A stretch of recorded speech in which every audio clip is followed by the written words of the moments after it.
এই বছরের ফার্স্ট পিকনিকে চলে আসলাম। তো এটা ছিল আমার বান্ধবীর ম্যামের একটা পিকনিক। তো ও বারবার বলছিল যে তুইও চল, কারণ আমাদের কোনো পিকনিক নেই তেমন।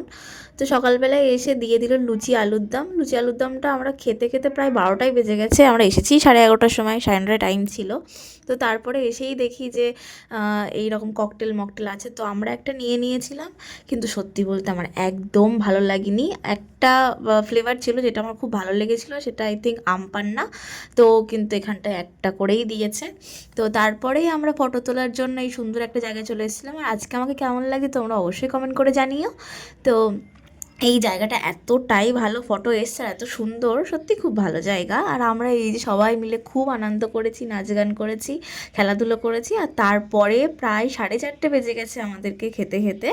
তো আজকের মেনুতে ছিল ফ্রায়েড রাইস, ভেজ ডাল, আর চিপস ছিল, আর চিকেন কষা, চাটনি, পাঁপড়, রসগোল্লা, নর্মাল যেমন থাকে। আর ফুচকা ছিল, কফি ছিল, এগুলো তো তোমরা আগে দেখেইছো। তো এই যে, আর চাটনিটা আমি বেশি কিছু খাইনি, কারণ মিষ্টি জাতীয় জিনিস আমি অ্যাভয়েড করার চেষ্টা করছি। তো লাস্টে পাঁপড় খেয়ে এই যে বাড়ির দিকে চলে আসলাম। আজকের জন্য টাটা, বাই।